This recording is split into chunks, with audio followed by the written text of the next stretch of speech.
Good evening, ladies and gentlemen, and just like that, 7 weeks have come and gone, and Star Wars Ahsoka, the season, key word there is season finale, is in the bag. And joining me tonight, as always, is Johnny and Randy to just dive into this thing and discuss the episode, and then eventually we'll get to share our ratings, which we know Johnny is just dying to do. He can't wait to take another dive into that scoring system. So without further ado, the season finale's come and gone. Randy, how you feeling, man? How you doing tonight? And what are some non-spoiler thoughts you got off the top of your head? I'm doing pretty well. I was really excited. I was counting down the hours at work going, I got to stop doing this or my days just go that much slower. Yeah, there was some things that I kind of thought about that might happen that did happen that we'll go into. There's some emotional moments for me that for sure that I definitely want to touch on at some point. And also, I thought it was kind of funny where even my wife was like going, "Oh my God, I just got goosebumps all over me from a particular scene." And so that's overall, I'm still processing. I'm still processing everything. I love the episode, but I'm just trying to just get everything all in my mind just straight at this point. Sounds like there's a lot happening up there right now, and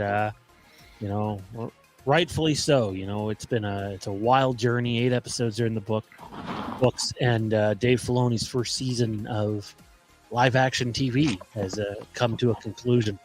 Johnny, how are you doing tonight, man? And just some non-spoiler thoughts to tease your spoiler thoughts later on. How am I doing tonight? Well, I'm feeling like ass. I understand. I'm first instinct. I finished the episode like 15 minutes ago. I'm confused. I am lost in a good way, mind you. Like, there are just so many questions and so few answers. I'm excited. Like, yeah.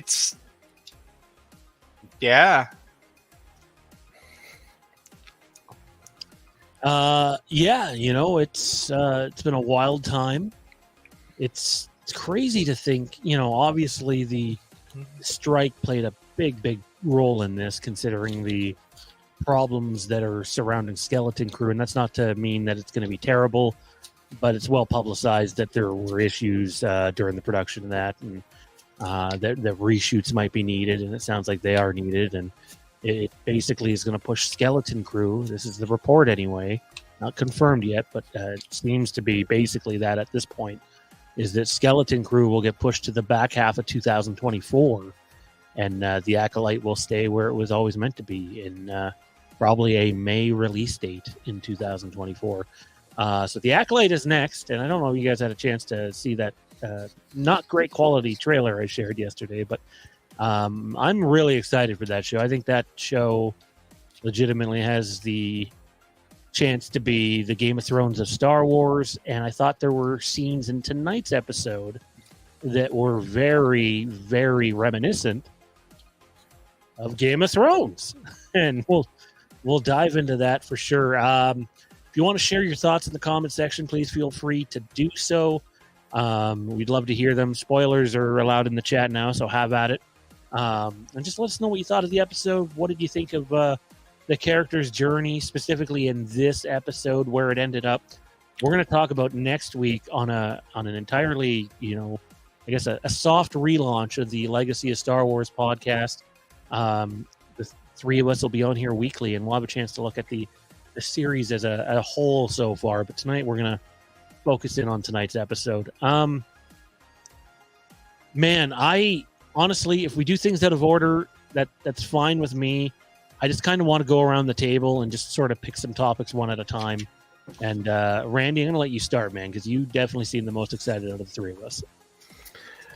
Well, it's one of those things where I was hyped and kind of like saddened, because I was just like, I don't want this to end. I don't want the journey to end, but I know, as they say, all good things come to an end. At least it's only a season and not like a series finale, which would have been even more depressing. But I will say right off the bat, just what how they set everything up, and the music, it was on point. You got that ominous tone, ominous feeling to it, especially, and of course we get to see some nice sister magic, which was neat, which is always cool. And I like the Talzin blade, the Talzin drop. So I'm like, Clone Wars, there we go. But obviously after Morgan gets initiated or ascends, or however you want to put it, getting to see Ezra make a lightsaber. Because we've seen stuff like in the animated stuff, but we never get to see a live action, hey, he's putting his lightsaber together. And for me, like, the first emotional moment for me is him looking for Kanan's emitter. And when he had hit that and put it in and it turned a blue lightsaber, I was like, okay, I need a moment. They're like, don't look at me. I need a moment. It was just because Kanan's my favorite character in Rebels. So him paying homage to Kanan like that it really hit me hard, but in a good way. Johnny, thoughts on Ezra's lightsaber construction? I mean, it was an interesting scene. I personally, it didn't do too much for me, but not from a not caring standpoint, but from this is a finale episode, and there were some parts that just sort of dragged in that sequence for me, but not negatively as far as like the overall arc goes, but more for in a final episode, it was it didn't do much for me, if I'm being honest. But I liked seeing sort of that tie to placing Hu Yang in Ezra's universe, because to that point he's just a robot who knows things, right? And now he finds out that well, actually I taught you how to build that because I taught Kanan, so shut the fuck up and let me work. Like, you got that droid sass that he's so prevalent at, that I love seeing. But it was more like that scene felt more necessary for the Ahsoka and Sabine relationship, which is why I don't think it was needed so much for that. Like, you could have cut out a fair bit of that and still got the same point across, pushing the relationship between the two. Like, I liked Hu Yang placing himself there. I liked him finding the emitter that he kept for Kanan should he ever need it. All of those things were nice, but for what the purpose of the scene was, it was a little longer than necessary, considering pretty much their entire story has been that, the Ahsoka Sabine relationship is distant and, out of focus and not where it should be for a master and apprentice. So, valid points. I liked the scene for what it's worth. And I'll come back to that in just a second, but I want to take a step back and just ask you if the episode hit for you as a season finale. You can get into some other spoilers if you want to touch on it, but like, when looking at the episode as a whole, Johnny, did you keep track of the actual runtime? I think it was like 42 minutes or something. Yeah, it was like 42 minutes and change. Standard episode of TV if you're watching Smallville or Supernatural or Flash or something like that. Randy, how about, like, it really seems like you really loved this episode. Is that fair to say? Obviously we'll get into the rankings later, but like, did it leave you wanting more in a good way or a bad way? How did you feel about how the episode was put together? So once everything was all said and done, to me, this kind of felt like more a mid-season finale than it did an actual season finale. Like, there were but the thing is because of the way everything was done, the way everything was shot, the hitting on all the characters and giving us at least an idea of where they're all at, that really just gave me a ton of questions, gave me some validation, because obviously what we saw Balin standing on top of essentially the statues of the Mortis gods, which I brought up a couple different times, and then, but overall, I'm excited. I don't want this to end, and I realize it's only 8 episodes, so we're so conditioned. Like we're watching Supernatural or something or anything from the CW, like Flash or Arrow. We were so conditioned to 20 plus episodes in a season that when we get these short seasons, whether it's Netflix or Disney Plus or whomever, we always feel like there should be more. And yet when you look at everything as a whole, it is still a complete story. But it's still ultimately, I felt like more of a mid-season finale than a finale. Johnny, how about you? I mean, I have grown accustomed to the shorter season lengths, being a large proponent of BBC television. I'm a Doctor Who fan. I'm a Sherlock fan. So if I can survive Sherlock, I can survive anything. That's my stance on. I wasn't sure what BBC we were talking when you said that. British Broadcasting Corporation. Get your mind out of the gutter. You problem with that at all? But we're talking about this kind of Star Wars, not those other Star Wars videos people accidentally download. I'm talking about the British Broadcasting Corporation, accidentally. where 12 episodes is the norm, and then you've got a show like Sherlock that's 3 at an hour and a half episodes. So and then the wait time between them is like half a decade. So, I've gotten used to this sort of shorter form media, and there's lots of other shows that I've watched that have, 12, 13 episode seasons. So I've gotten used to the shorter time span versus, the traditional 24 episodes. Stranger Things, another prime example of shorter seasons. So, I've gotten used to the less is more approach that's come from streaming media, thanks to the BBC. So I was already comfortable with it once that started becoming the norm. That each sort of season or series like this, instead of like the modern television where you wrap it up seasonally, these shows, because they always traditionally have a shorter length, like if you hit 100 episodes in a streaming series, you're a hit. You're huge. So whereas 100 episodes of a traditional show, that's only a few years. So it's,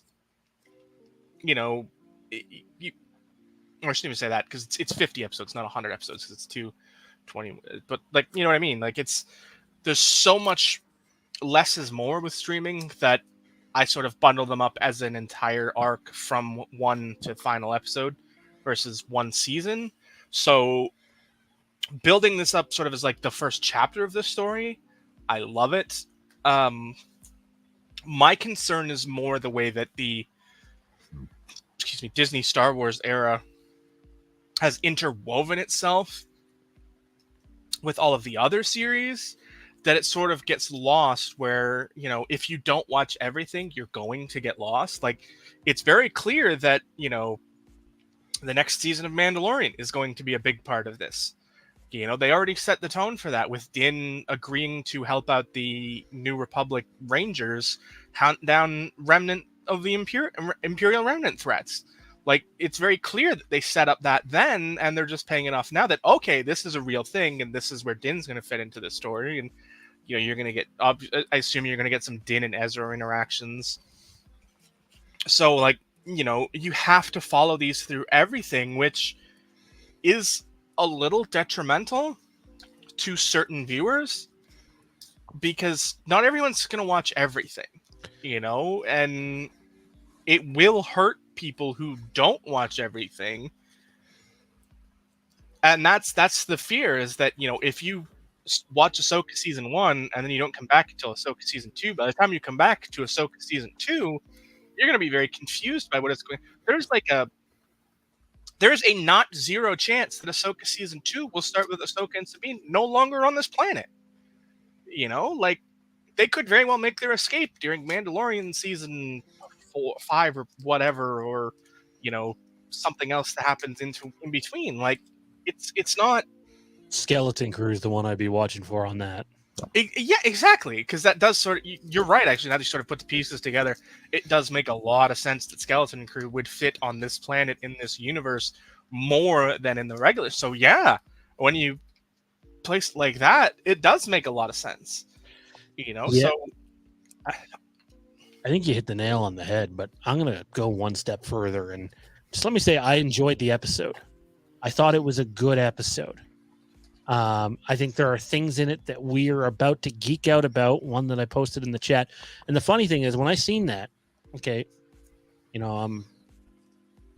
don't know, I seen it, it looked cool, that thing I sent you guys in the chat that I don't want to, Brandy's brought it up a couple of times. And we'll dive into that. But as I was watching it, I couldn't depict what exactly that was until I came and sat down over here, pulled up Twitter, and looked and knew instantly, without seeing anyone's caption, what it was.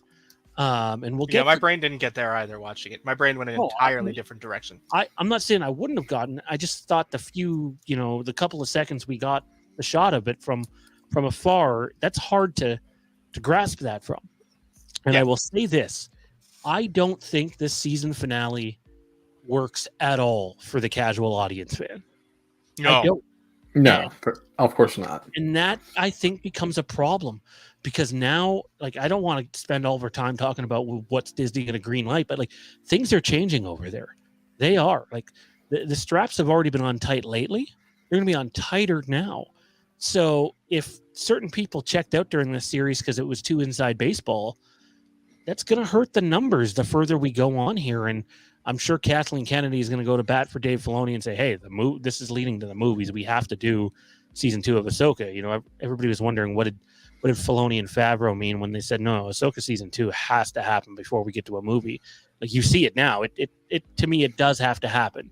You'll get some answers maybe in Mando for certain things, and same with Skeleton Crew, but you're going to need a whole second season of Ahsoka before you get to whatever that movie is going to be. And like even Randy's scene he talked about in terms of Ezra with the lightsaber, I found it emotional, just like I found the Ezra Hera Chopper reunion at the end emotional. But I'm also sitting there going, how's this hitting the normal audience fan? Because like, we've heard that obviously he was close with Hera and Chopper, but you don't get that same feeling if you haven't taken the journey with all these characters for that. I think it was 4 years for Rebels. The further we got in the series, as much as I enjoyed it for me, I totally understand why the average viewer would be like, you know what? I don't know if this is doing it for me other than lightsabers. And I do think that's a little bit of a problem. I mean, you said it. It got more and more inside baseball the more we went on in the season. Like where if you didn't understand the nuances and this is where this might be this, or, heaven forbid you not know what a Night Sister is. Like you're even more confused with them if you don't understand what they are. I'm not saying an average viewer can't be like, oh, this is really good. But now they're left in a spot where they have no fucking clue what's happening. They don't know almost anything that happened at the end. And they're going, I don't understand where we are at this point. Even we, as a team here, are kind of like, okay, so now what? And we understand the inside baseball of it. I mean, there are salvageable things of it. Like, from within the series, you get sort of the building blocks for where this is headed without knowing where it's headed. Balin's arc, looking back on it, okay. You see, we've alluded to what it might be, and it does look like it is headed in that direction. But, like, for me, looking at it, it was the, and this is just me speaking. Like I said, I didn't make the connection that Randy did watching it initially because my mind didn't go there, partially because I wasn't really huge into that arc originally. But my brain immediately went to, why is Balin's face carved in this rock? That's where my mind went right away because I saw the similarities between the two faces. That's where my mind went. So I imagine a lot of people's mind went there because there definitely is a strong resemblance between the two. And you've pulled it up here. So, like in the scene where it panned out, you definitely got a resemblance between the two characters, that might be what you're thinking right now, which is still sort of an interesting, why is his face on this rock in another galaxy that he's never stepped foot on? So you can do it, you know? So there's lots of exciting possibilities of where this is headed that the average fan won't understand the nuances of, but may still get the intrigue of wanting to see where it goes. It's the where does it pay off that becomes the problem if this starts paying off in the other forms, and that's not to leave the giant elephant in the room that no one is really touching on. Yeah. The interesting thing is, even like the biggest leakers of them all, the guys that get everything right and are mostly everything right and are very accurate, not just reporting leaks, but just updates before main outlets get them. Guys like Making Star Wars, Bespin Bulletin, Jeff Snyder. 1 second, guys. Sorry.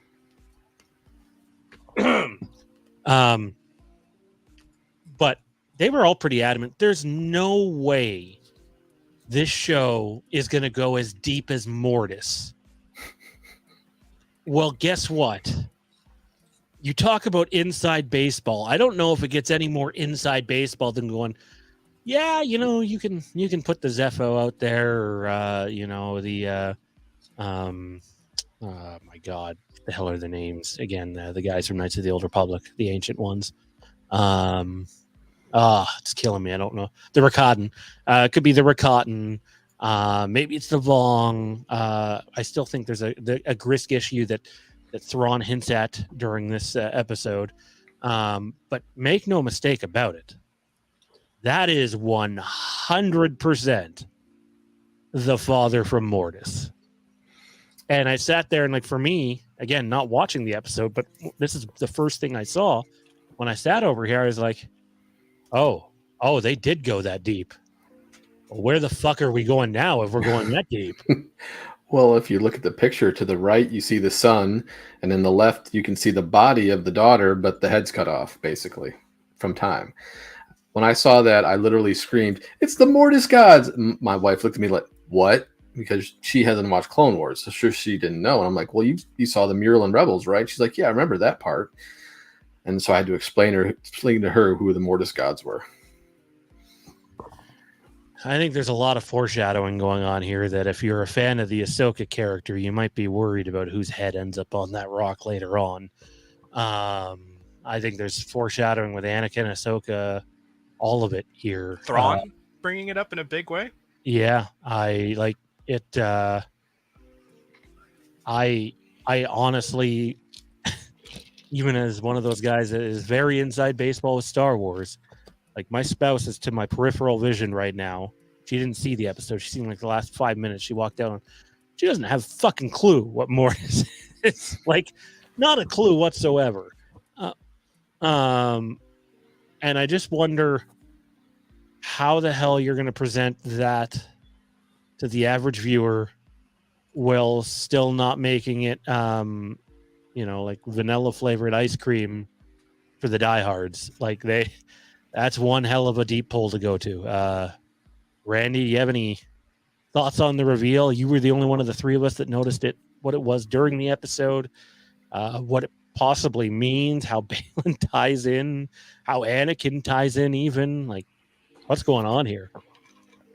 Yeah, it's like when you look back at the earlier in the season where Baylan's talking about he's trying to find the beginning, and obviously immediately my mind went to the Mortis gods when he talked about the beginning of it all to end the cycle. And I'll be damned if we didn't get that bit of a reveal that's exactly who he's looking for. So it's really interesting to think that he really wants to go that far with it. And it just makes his character even more interesting now, because I want to know what happened to him. It's like, the whole, who hurt you? It's like, I want to know what happened to him, that he's to this point where he just wants to eliminate the Force altogether, it seems like. At least that's my interpretation of what he's attempting to do. But yeah, it just adds new levels to Balin as a character. But getting this reveal was, was gratifying. Just knowing that I was like, hey, I actually thought about this earlier in the season. But knowing how the Mortis gods tie into Anakin and Ahsoka as well, and then seeing Mariah at the end, and Ahsoka's going, we are where we need to be. So she knows just by that alone, she has to be here. There's something here she needs to take care of. So it's gonna be interesting to see how this all ties in together. Poor Sabine is a minnow thrown into an ocean, because you talk about like just starting to use the Force, and by the way, oh yeah, we're gonna go deal with Mortis gods. I do think the question has to be asked: is Peretti Mortis? Because there was no, all we seen was that weird place that they the father had brought the daughter and the son to, and we never really heard where they were before that. So like, is this where they were before going to that weird looking diamond thing in space? Would be my question. Like, I think when you're dealing with stuff like Mortis gods, you're dealing with the ability to have people that are not just alive in the present, but dead in the present, very actively involved in storytelling. I don't think Anakin or Obi-Wan are off the table moving forward. It's, again, though, I don't know where they go from here, or what Balin's motivations are in terms of the Mortis gods, because at least from the viewer's eye, they all died. And yet, the daughter's head's clearly gone, but the son and the father remain. So I can honestly say, when it comes to the Mortis side of things, I'm fucking lost. It's hard not to be lost, because it is so, like, even within the canon, we don't know much about them. We know one represents light, one represents darkness, and one's the balance in between. And other than one killing the other, leading to the death of all, sort of, we don't know. Like, it's the one area of Star Wars that we really know nothing about. We can make assumptions and we can make parallels to, real life beliefs and systems that hold similar, fulcrums and stuff that, parallels can be drawn. But at the end of the day, we know very little about them other than how they ended. Really, we don't understand their purpose beyond they brought balance, and it just, it's confusing. You're lost, and they are going to definitely have to start bringing some answers, and they certainly can, because it is a relatively, it's a heretofore unexplored area of Star Wars lore. Even in the books, this isn't an area where there's, depths of knowledge we can draw upon, that writers have spent decades writing upon, that we can make parallels to. This is untapped potential, within the Star Wars universe, that really the only people who might have any sort of understanding of it is, George and Dave. And, Dave is the one here, so there's so much potential, but there's so much, again, this sort of ties into the, the Mortis gods themselves. There's so much potential for light, but there's also as much potential for darkness. I know there's been people speculating online. I know Zach had some fun with it in our chat today. The Abeloth thing. But honestly, I think you'd be really foolish to rule out Abeloth at this point. They went as deep as Mortis, and Abeloth ties in with that. So again, Abeloth was Legends, but her whole bit ties in with everything that happens with Mortis. she, for all intents and purposes, was the mother. So, yeah, it's a deep pull, and I mean, it's just such a deep pull that, like, I really feel like we need the extra time to dive into it, and maybe our homework between now and the first episode of Legacy of Star Wars next week is to go back and rewatch Mortis. It's takes an hour of your time and see what we can pull from it. Like, I imagine most people that are obsessed with this series are now going to go back and be like, okay, wait a second, what the hell happened here again?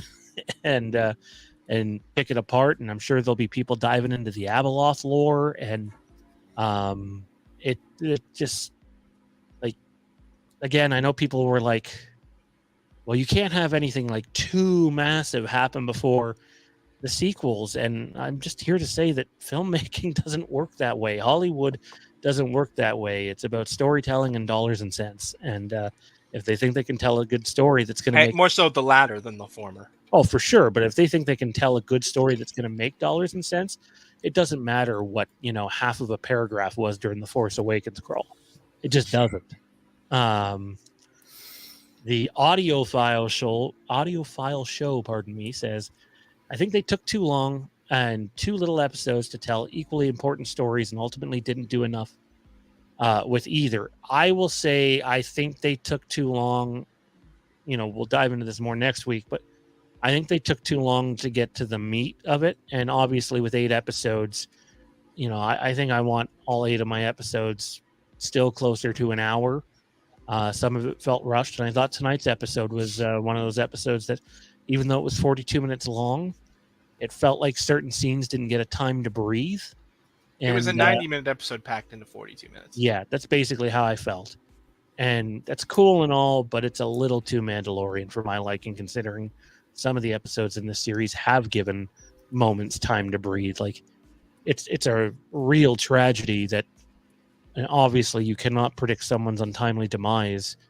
It's a real tragedy that, like, that's all we got with Ray Stevenson for the end. And now someone else is obviously going to have to come in and play that part.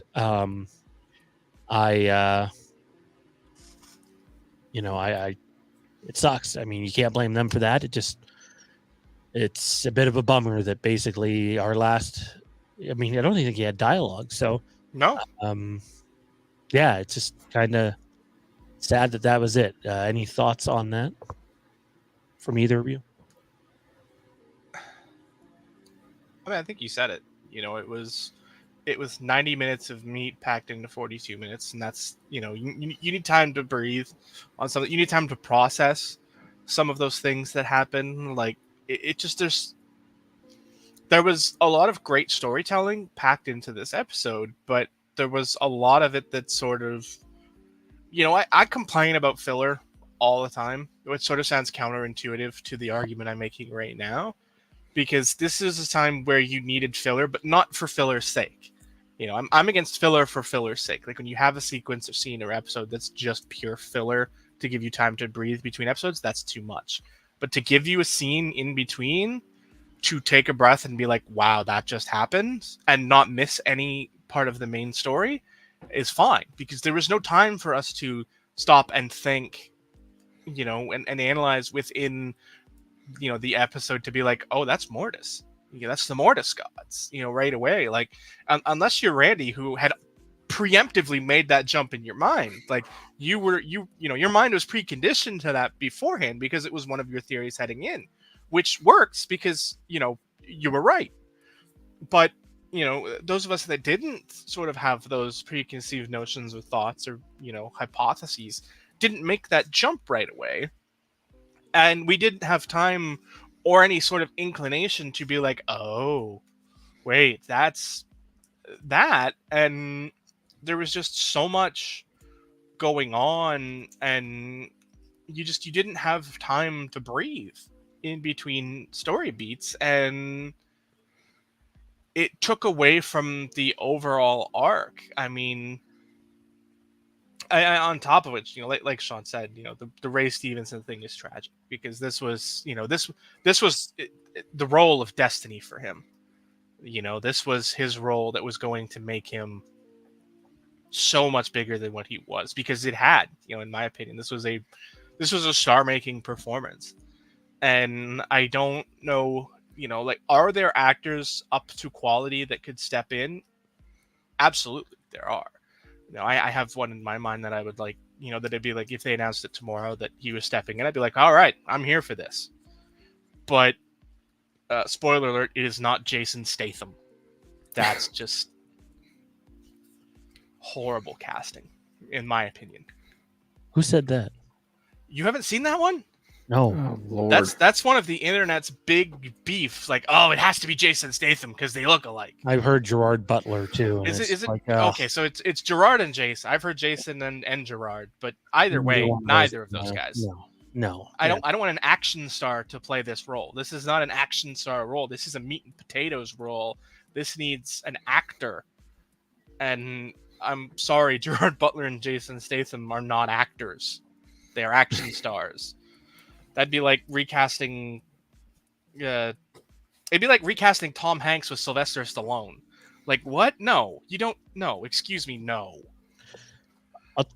This show had. I mean, this is just me pulling off the top of my head. This show had a lot of, you know, Game of Thrones like moments in it. Not just this episode, but the 8 episodes. And Star Wars has been dipping into that casting pool more and more. And I'd honestly be looking at the acting chops of almost anybody from over there, really, because people that are in that show can carry their own. But like Nikolai Coster-Waldau, like, he's not young anymore. He just isn't. Have you seen pictures of him recently? He could absolutely, not only the physical stature, but like the acting chops. I don't know if he'd be interested in doing Star Wars, but like he could 100% pull that off. And I think you look at a guy like that over Gerard Butler, Jason Statham, or even the guy who obviously he doesn't do much physical fighting in Thrones, but oh my God, the fella that played the oh my God, why am I'm just blanking here. You talking about the guy that played Davos? Yes, Davos Seaworth, that's it. I can't remember the actor's name, but like, yep, I can see him filling the role. Him too. Like, you need a character actor, someone that. How many times did Ray Stevenson not say something in this? And just the way he would look around or think about things that are happening, and you were just like, "Oh, his entire appearance in this episode."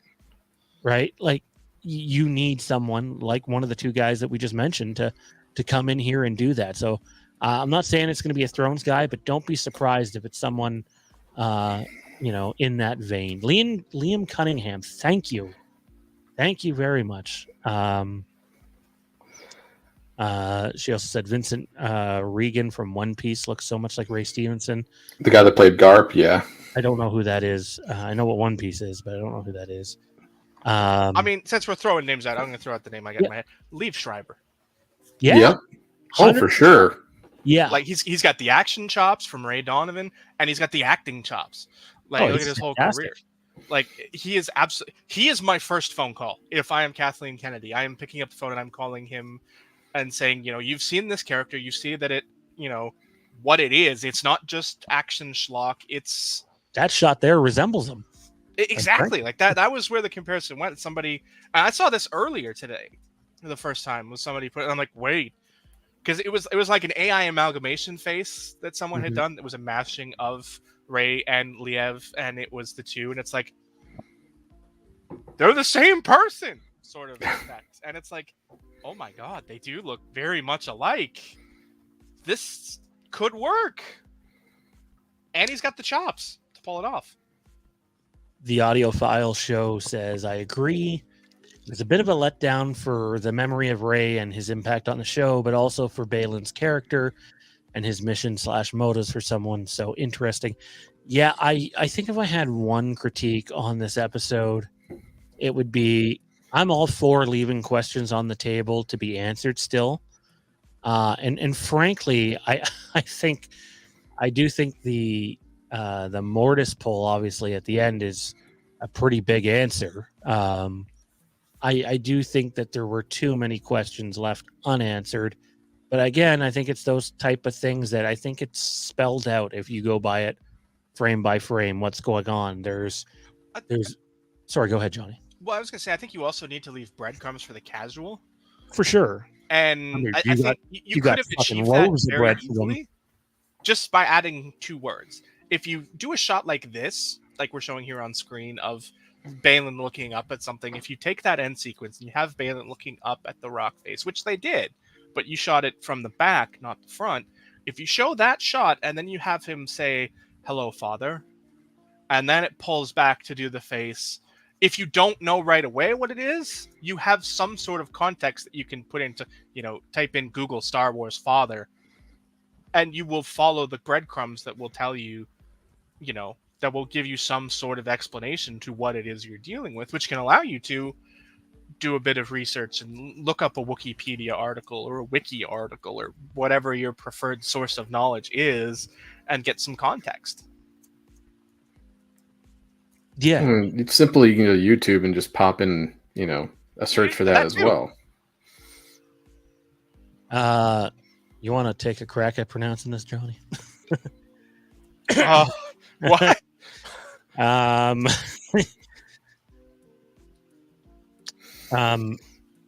Mr.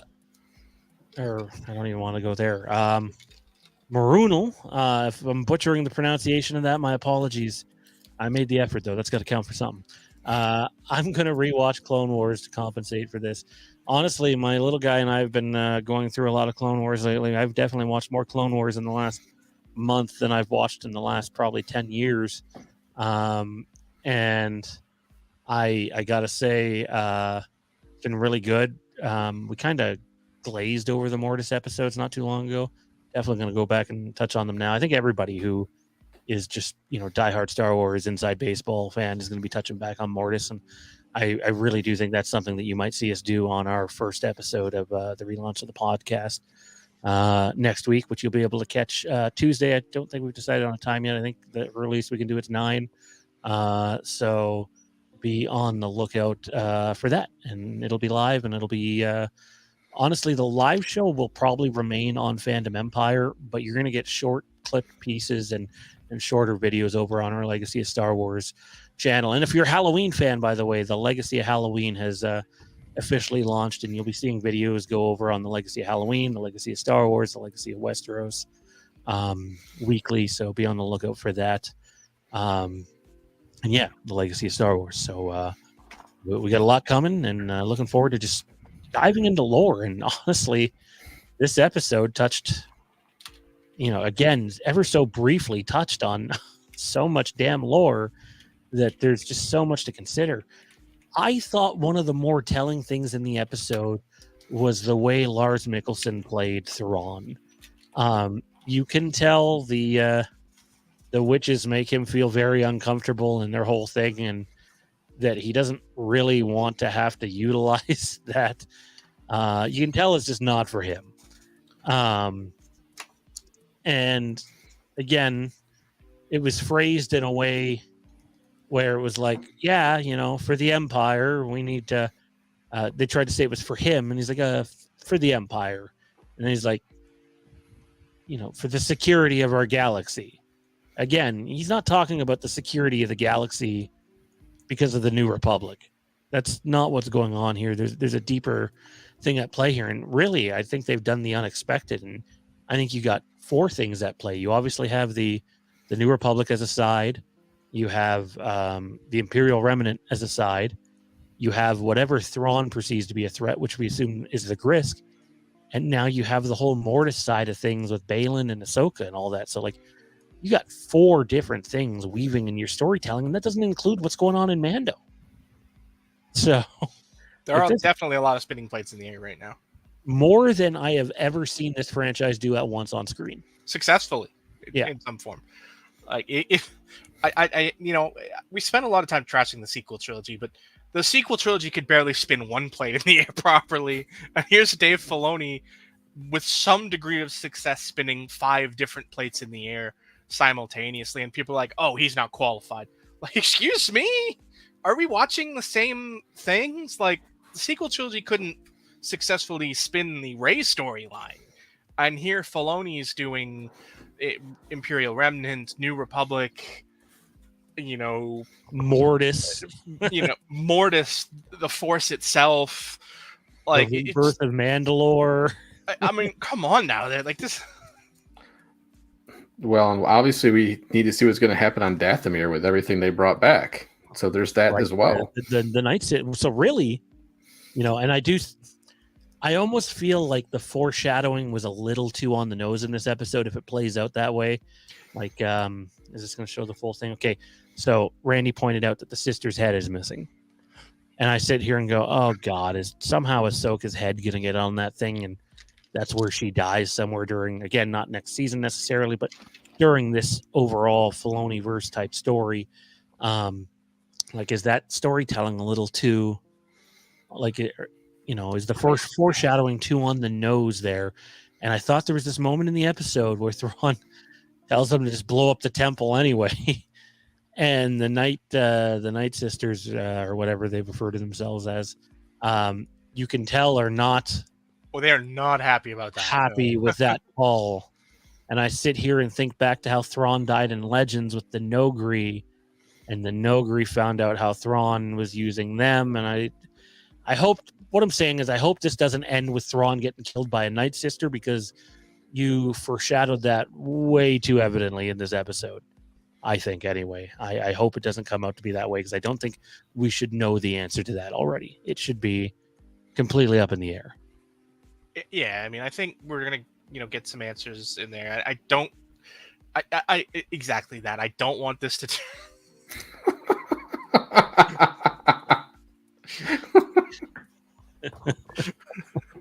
Alrighty then.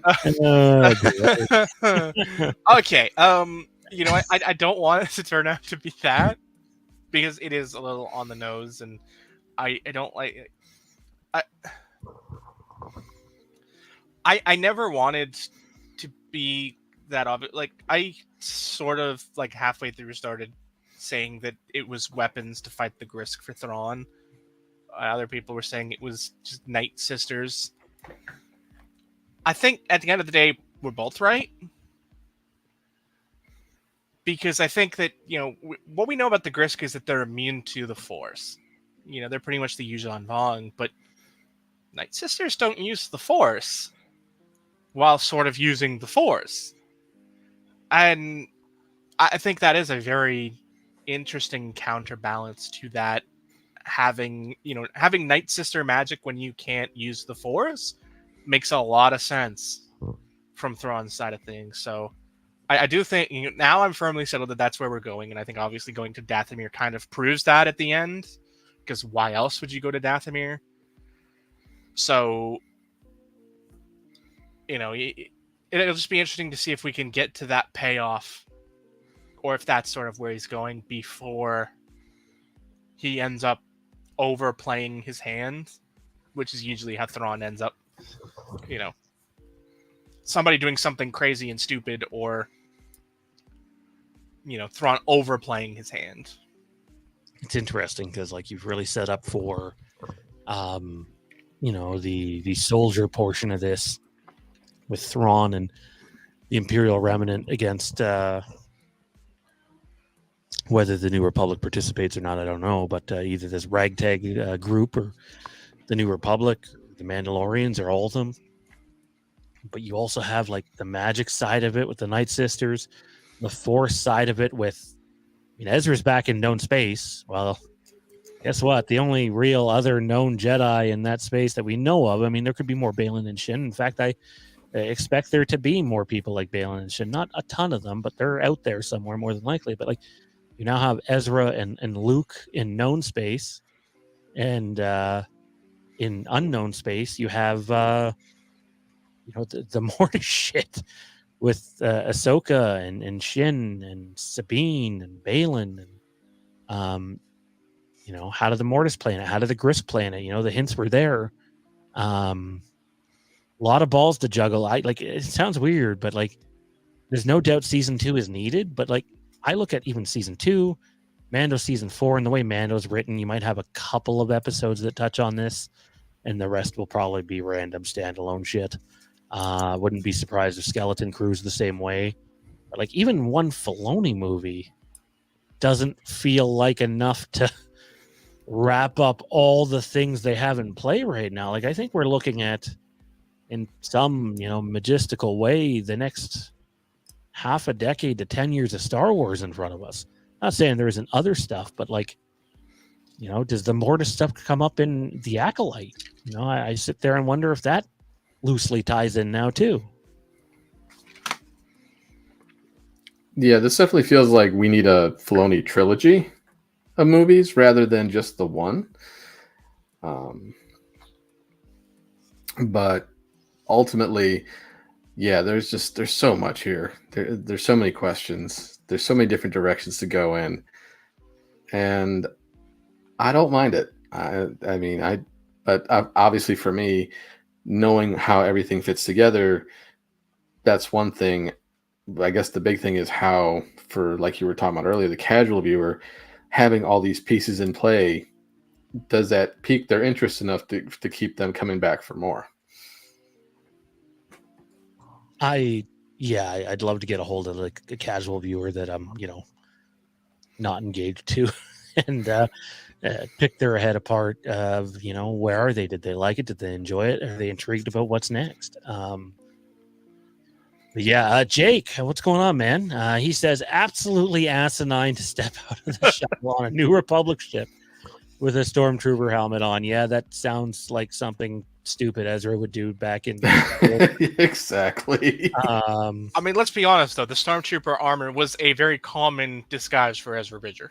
Oh, it was. I could also see him being like, "Yeah, you know what? This might get me shot and killed, but I'm going to do it anyway." For there's definitely still that side of him that I was sort of expecting like the opposite of what you'd expect to happen. Like, I was sort of hoping we were going to get Chopper being like, "Wait, don't shoot," and then you could have Hera being like, "Wait, what do you mean don't shoot?" Because Chopper is always shoot first, ask questions later.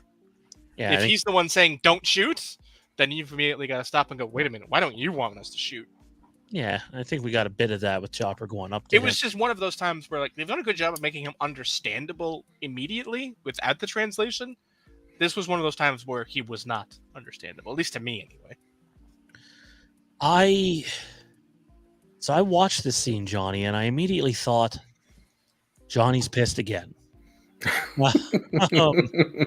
And this one, like the Thrawn one? Yeah. Or the Ezra? The Ezra one. I thought, wow, yeah, no, Johnny's pissed again.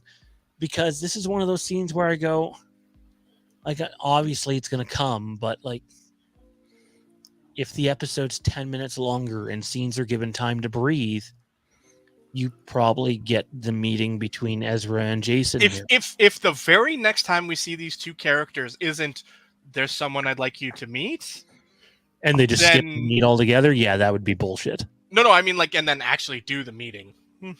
No, but what I'm saying is, I understand what you're saying. If they'd have done that, then I'd be very pissed. But now I'm expecting that the next time we see them, we'll pick up right away. Well, just remember they never got the meeting with Luke and Ahsoka yet either. So, but I think that's on purpose. Happened. So yeah, But has it? Yeah, it has. It has. No, but has it? Yeah, I don't know where you're going with that. So yeah, I'm going with the has it. In the sense of it might have happened for Luke, but has it happened for Ahsoka? Help me out, Randy. I'm not following this. Well, considering the last time we saw the Mortis gods was on the mural that led to the portal to the world between worlds. We're trying, obviously. I'm playing Back to the Future at this point. Like, hasn't happened for Ahsoka yet, but it hasn't happened for. It's happened for Luke, but it hasn't happened for Ahsoka yet. So messy timeline stuff. Terminator stuff. Yes. Mm-hmm. So we'll see it play out from Ahsoka's point of view, knowing that it's already happened for Luke. Oh man, that's something. That could be something. Where do you guys want to go next here? Randy, I'll throw it to you first, and then Johnny, you pick a spot anywhere in the episode or future stuff. Where do you want to go? We got about 20 minutes left or so. So I definitely want to give just the way Thrawn was, just the way Thrawn's facial expressions, like when they're storming the temple. I mean, the tension in his face, just all the emotions running through. I mean, that was so well done. I mean, he didn't have to say anything. You could just see like him getting like, oh, and it's like, oh, son of a bitch. Like you could just see all that just in his eyes. I was blown away by just how well done that was. The music was amazing in the episode for that as well, just building the tension. And I must say the duel between Morgan and Ahsoka was really good. The choreography for the fight choreography in general was great this episode. All right, well, here's where we might get into a bit of a debate. I thought most of the shit with the stormtroopers was fucking done terribly. And I thought there were times where you can tell they're restricted into this tight confined. Like I get it, the temple's tight and confined, but it didn't feel like that. It felt like, hey, we're filming this right in front of the volume, and right now we're not doing a very good job of masking that. It took me.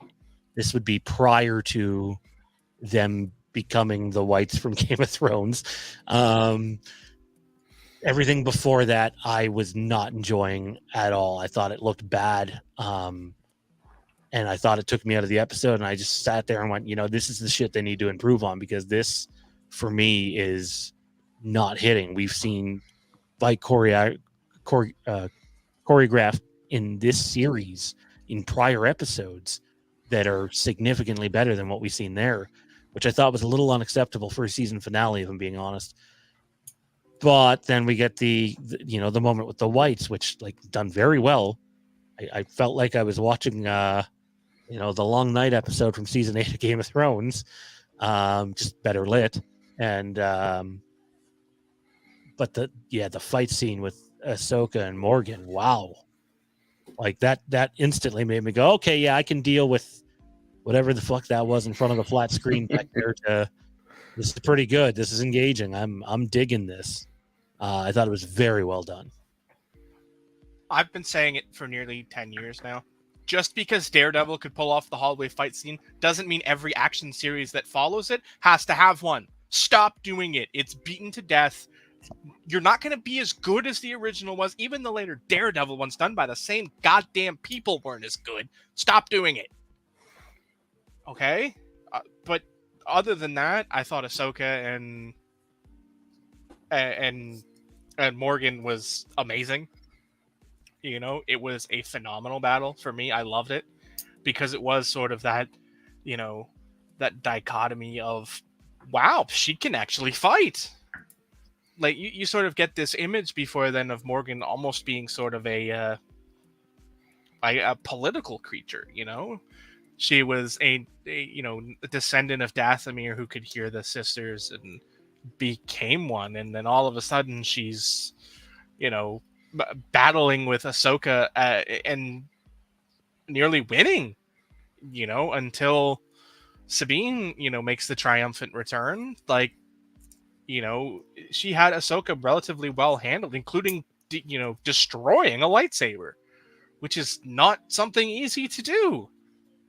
So I loved it. I thought it was a phenomenal fight. I loved the you're calling them the whites. Okay, we'll go with that until they give us something else to call them, I guess. Right. I mean, I liked the dichotomy of power. Like you could see the difference between not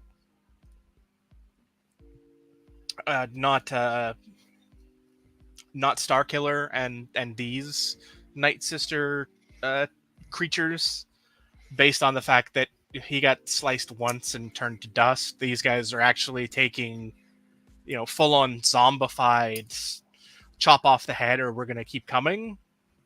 And I liked that because it showed the correspondence of power between what is basically a Night Sister apprentice and 2 and 3, mothers of mothers. So I like that. I thought that was fun. What was the daughter's name again? I think Randy said it earlier in the episode. The bird there. Oh, Mirai. So how's the bird get into another galaxy, I can only assume there's I mean, I don't think it's just a spiritual thing either. I think the bird is actually there, like we've seen. I don't know if was the bird there in our first episode in Mando? I can't remember.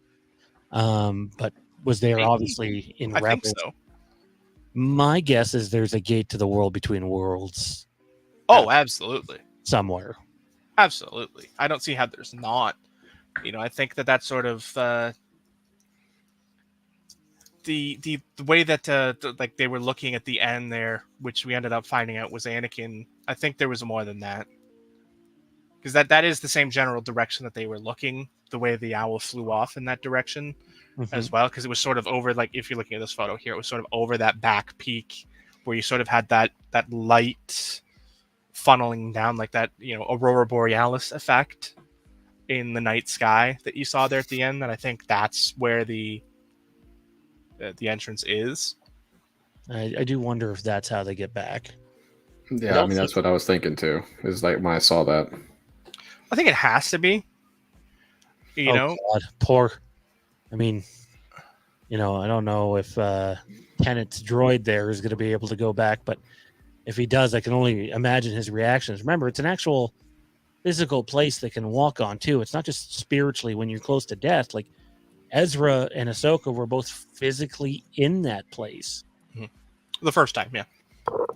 Yes. And you saw that with Ezra pulling Ahsoka out and saving her in the battle with Vader. Yeah. Johnny, what about you? Anywhere you want to? I mean, I'm fine just jumping around. There, I think we sort of gotten all of the points that, for me, were the big ones.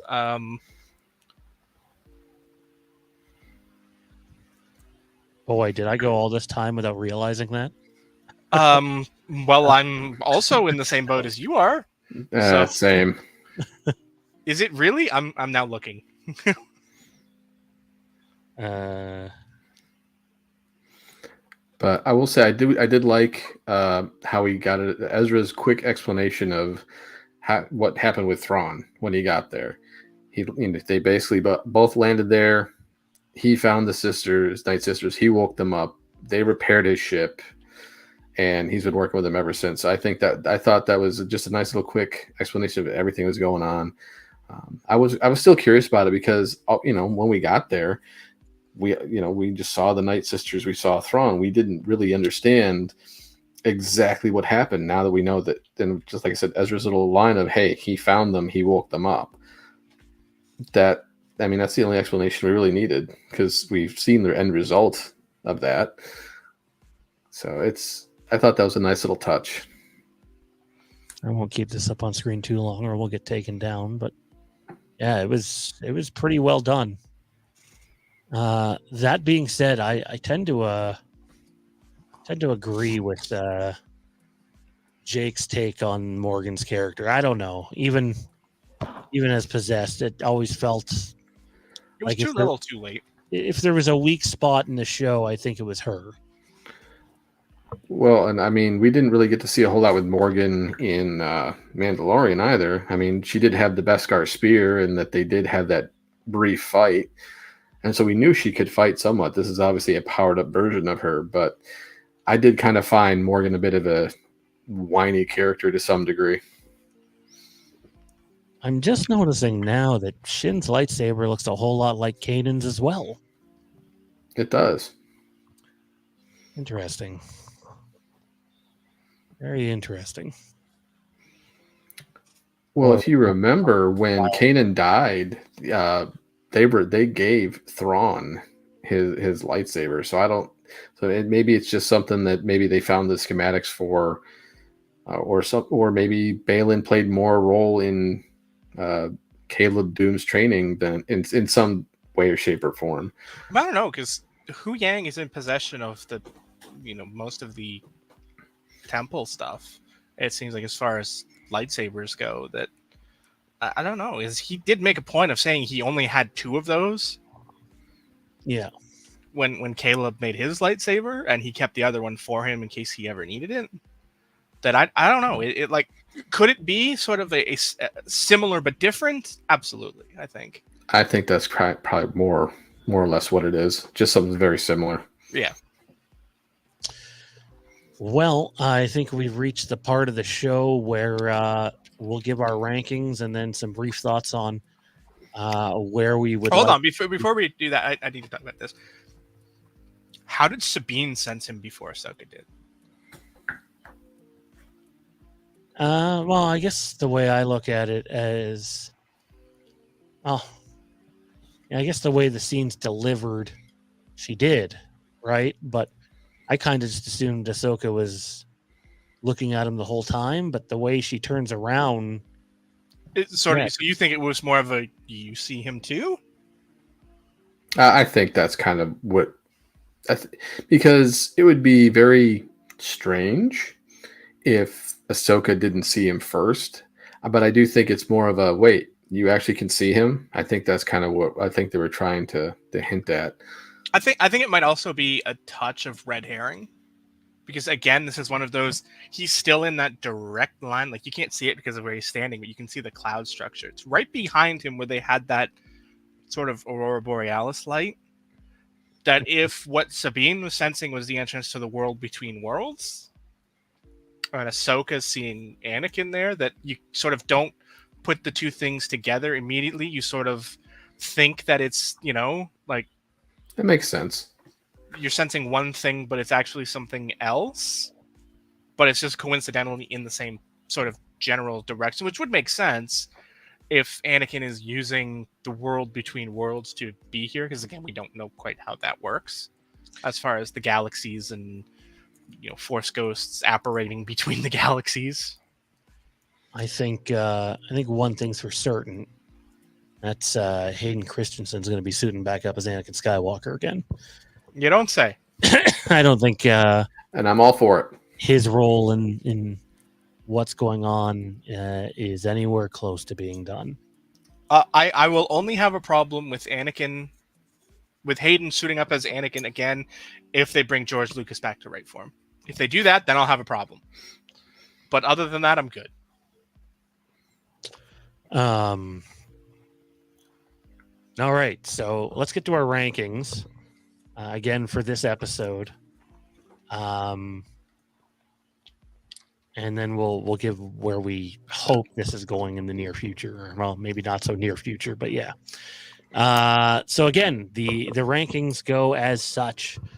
The highest ranking that you can give an episode, and then possibly for the last time, because we're going to have to talk about rankings moving forward and as we go on to a new show format, is 5 lightsabers. You can give half lightsabers, but no quarter lightsabers or 3/4 lightsabers, to Johnny's great displeasure. If you were just kind of 50-50 on the episode, not sure if you liked it, not sure if you didn't, you can give it a blaster. And if you hated it, then you can give it a thermal detonator. We really should have had something for the Death Star laser. Like you just wanted to go scorched earth or something. We saved that for the I'm never watching Star Wars again incident. Yeah, exactly. Johnny, what are you doing, man? Where are you going with this? I kind of figured you'd let me go last so I could actually throw a thermal detonator at this scoring system. But, since I get to do that in spirit anyway, I don't do 5s. This wouldn't have got 1 anyway. Where it ranks in the overall arc, it's a top episode, but it's not tippity tip top. So again, I need my quarters back because this is like a 4.25 episode. But I can't do that, so I have to round again. And the question is, do I round up or round down? And it's not worse than that. I wouldn't give it a 4. So I guess I'm going to round up and make this the 3rd episode that gets a 4.5. Randy, how about you? Where are you going with this one, man? Yeah, I mean, it's definitely not a 5. Now, granted, the only reason I gave, like I said before, the reason I gave episode 1 a 5 is because it hooked me. It was something that I was hyped for, and I was rewarded for that hype. I was pretty hyped for this. I had my reservations about, who may live, who may die, or whatnot. But ultimately, I'll get a 4.5. Getting to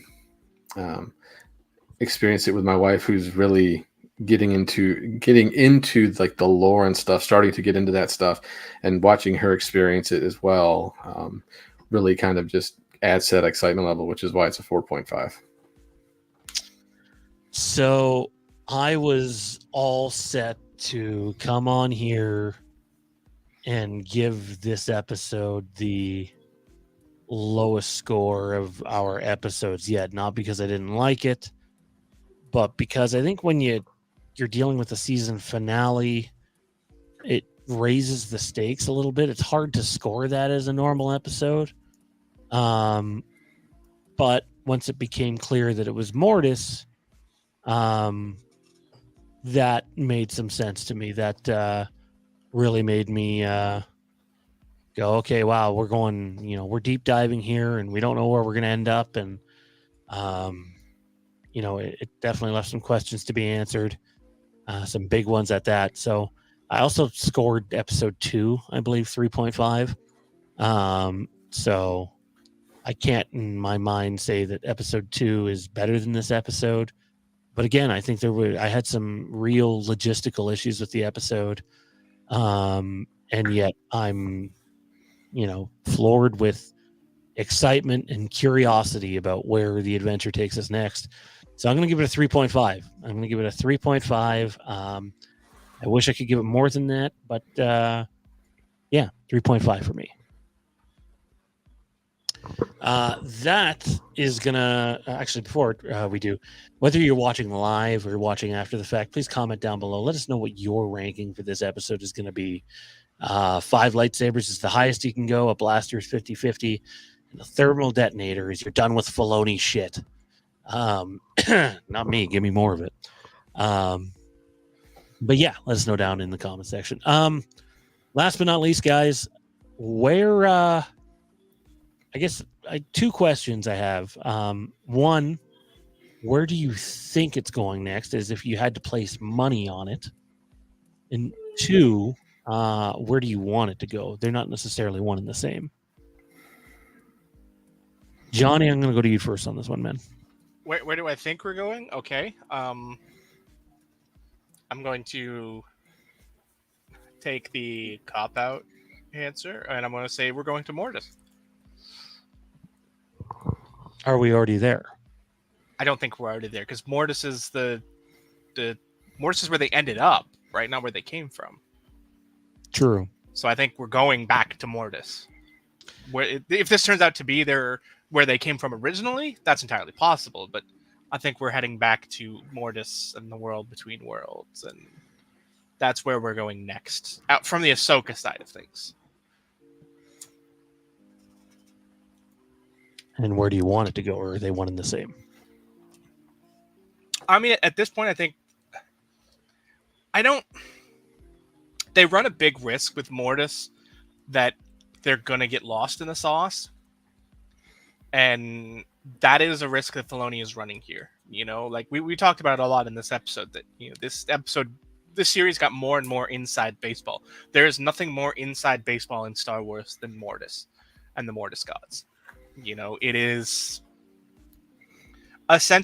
sort of the religious core of Star Wars, and that is very dangerous territory, and it is very divisive territory. And I don't necessarily know if I want them to go that route, because, again, it's fandom, it's toxic. No matter what you do, there's going to be complaints about it.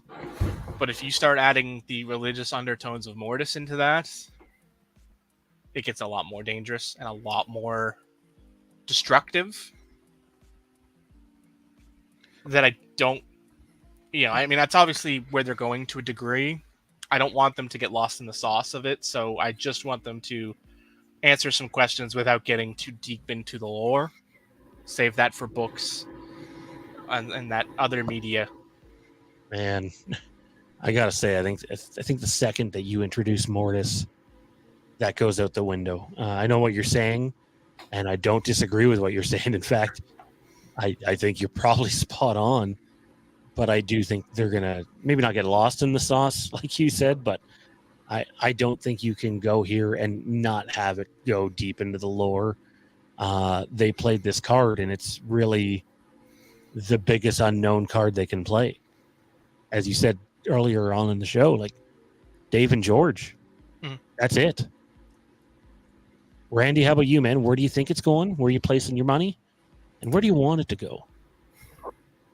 As far as Ahsoka herself, I believe that this is definitely heading towards Mortis, and I think more or less it's going to be her saving the Force in general, considering we know Balin wants to put an end to the cycle.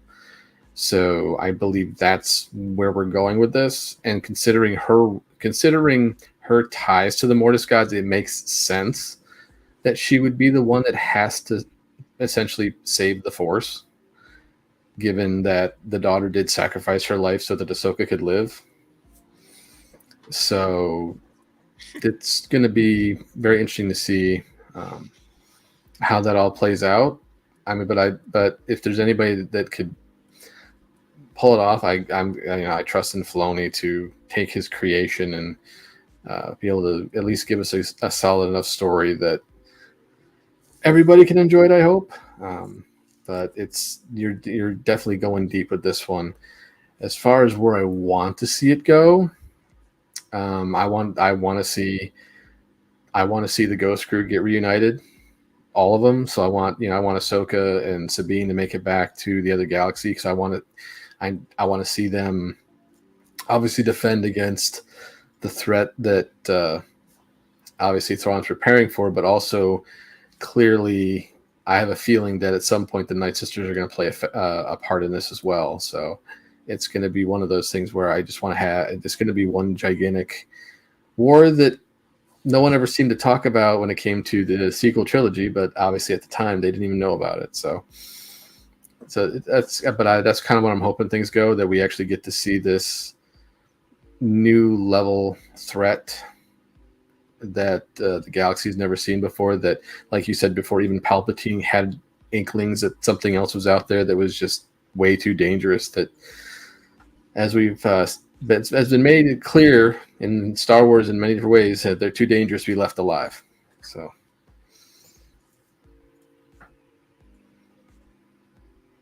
you're muted.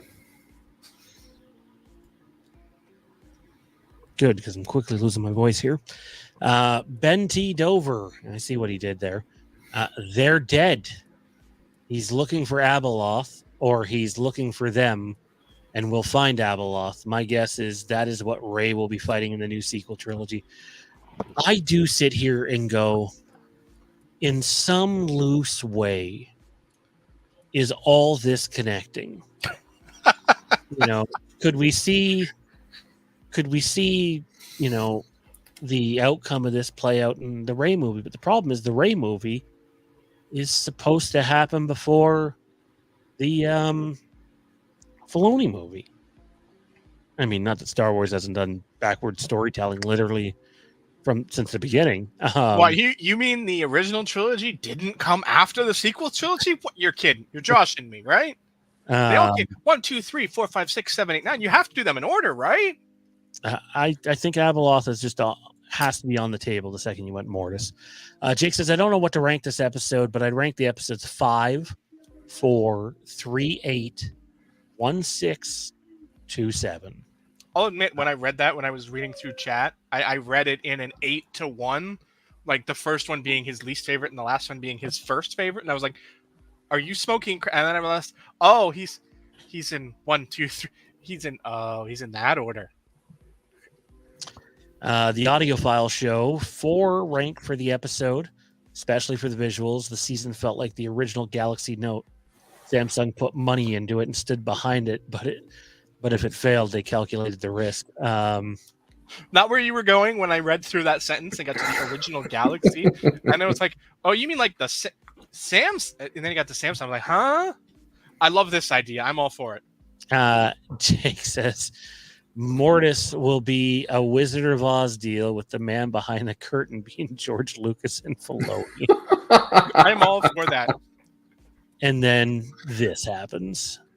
Undoubtedly, the place this all goes, somehow Palpatine returned. God, I hope not. I think this is clearly even bigger than him. I know people have a hard time grasping that, but I mean, once you involve Mortis, it kind of becomes that. So, in terms of where I think it's heading, I don't think it'll dive as deep, into the inside baseball as I would like because of how far I am into the lore and shit. But my guess is, people are going to let their expectations get way out of whack for Mando 4, which, by the way, probably isn't coming till the first half of 2025. So, you'll get an episode or two that maybe touches on some of this stuff. But I don't think you're going to see Thrawn all through Mando. I'd like to. I expect he'll have some presence there, but I don't think he's going to be all over that show. And then Ahsoka season 2, I wouldn't be shocked to see most of that show just take place out on Peredia. I would hope that they would go back and follow Sabine and Ezra, but I sit here and now go, man, if they ever wanted to go back and redo Rangers of the New Republic, it's kind of a fitting title for what that ragtag squadron of rebels would be. And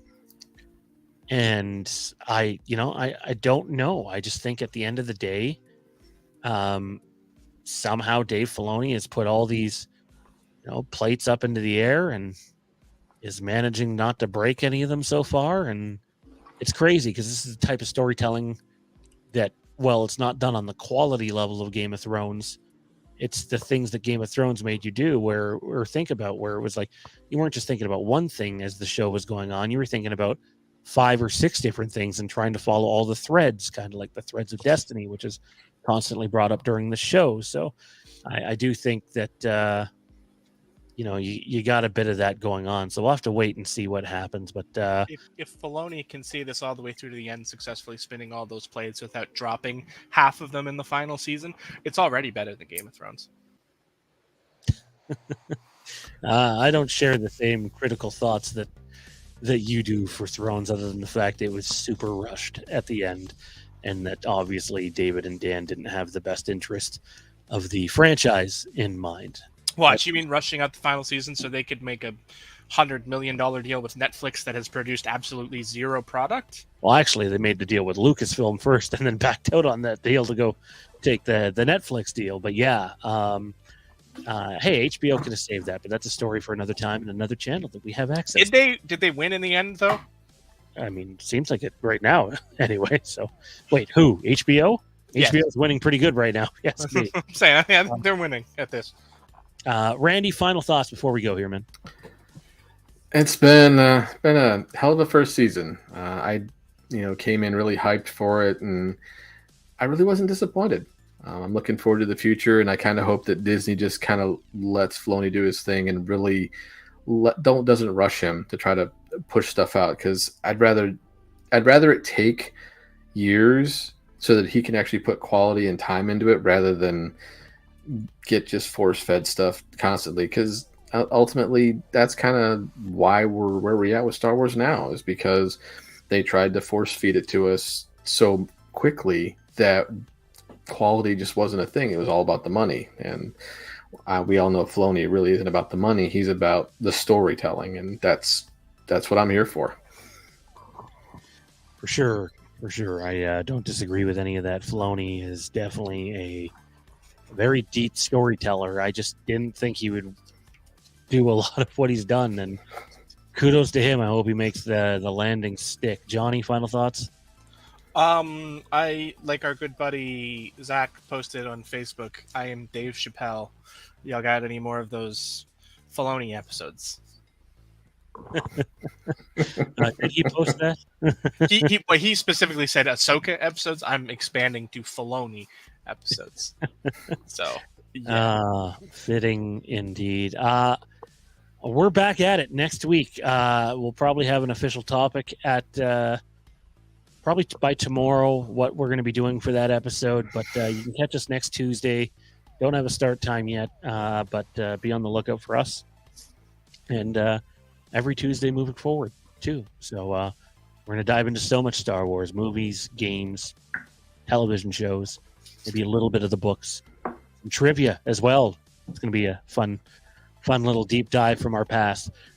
For Johnny and Randy, though, man, guys, it was a hell of a time getting ready for the show and doing the show, and I think we sort of found something by accident here, and I'm thoroughly enjoying it and looking forward to another episode next week on the Legacy of Star Wars. We'll see you all then.